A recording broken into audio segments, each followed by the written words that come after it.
She walked out precisely at 9:47 p.m., dressed not like she was going to a party, but like she was ready to conquer gods. The sharp rhythm of her heels striking the hardwood echoed like distant gunfire. I stood by the window, arms folded, watching her exit with a kind of fearless confidence only someone blind to consequences can wear so easily. "I'm warning you," I said calmly. "If you walk into that party tonight, don't come back here expecting this place to still be your home." She paused, her hand resting lightly on the doorknob. Her eyes, flat and disinterested, turned to me. "And who the hell are you to give me orders?" she asked, smirking as if my words were laughable. "I'm a free woman. I'll do whatever I damn well please." She said that like it was a declaration of strength, but strength without wisdom is just a spark in a hurricane. She left. We had met back when she was still figuring herself out, before the fake lashes, the carefully chosen perfumes, and the curated social circle. Her laughter used to come from somewhere real, and when she apologized, you could feel the sincerity. I wasn't flawless, but I was steady. I gave her the quiet she always said she longed for, a place where she wasn't picked apart, just understood. We had our own little rituals: coffee runs at midnight, Sunday drives with no plans, just the road and us. There was real love once, deep and stubborn love. But love like that is fragile. It demands openness. And one day, she stopped wanting to be open. She started performing, for her friends, for attention, for those fleeting flickers of online validation. The nights dragged on longer. Her messages grew shorter. The good-night texts stopped coming altogether. That was the first warning sign. Not loud, not violent, just absence. I should have recognized it sooner. The betrayal wasn't that party. It was everything leading up to it. The secrets, the sudden password changes, the silence when I entered the room. Her phone always on Do Not Disturb, yet lighting up when she thought I wasn't watching. One night, she left her laptop open. Logged in. Not out of carelessness, she just assumed I wouldn't look. But I did. And there it was, a message thread with him. Photos. A voice recording of her whispering something I was never meant to hear. "He's boring, but stable. I need stable, until I don't." I read that line twice. Then again.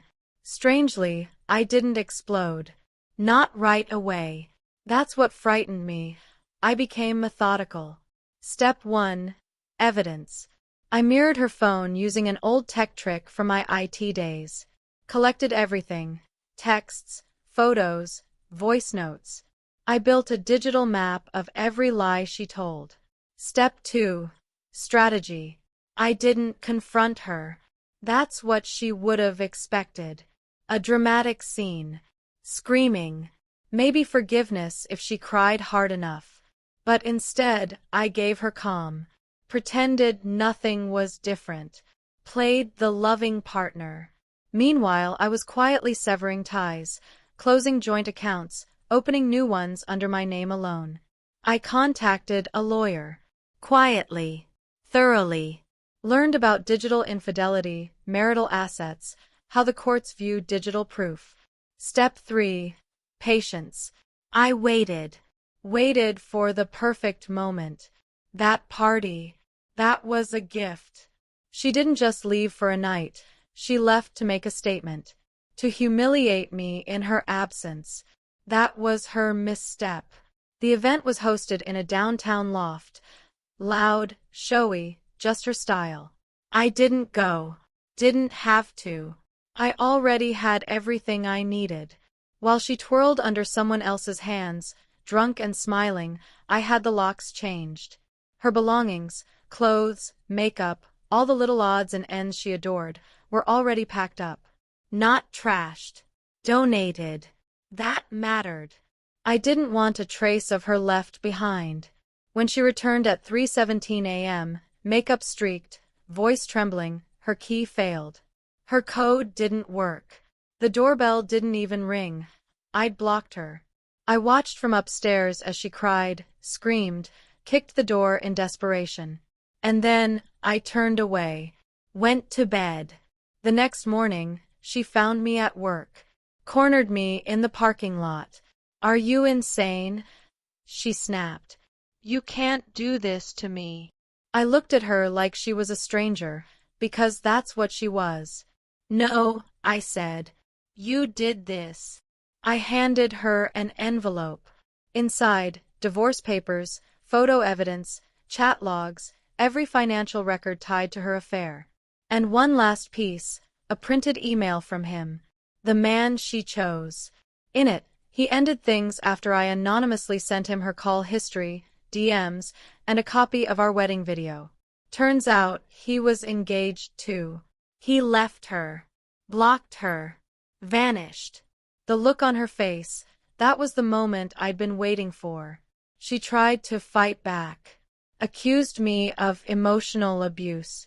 Her attorney was decent, but mine was better. I had every receipt from the joint account, marked and cataloged with dates, showing how she funded her secret getaways. She walked away with nothing, not even the name she married into. Later, she sent me one last message. Just one word, why? I never answered, because the truth was simple. I had loved her, enough to ignore the red flags, enough to believe her lies, enough to lose parts of myself hoping she'd find her way. But love can't survive contempt. And betrayal doesn't just break you, it changes you. She turned me into this, precise, detached, unshakable, free. The house is quiet now. No more perfume in the air. No echoes of her laughter. Just peace, the kind I used to fear, but now embrace. This isn't loneliness. This is freedom, hard-earned. And if she ever returns, she'll find nothing here. No warmth, no welcome, just the hollow sound of the choices she made.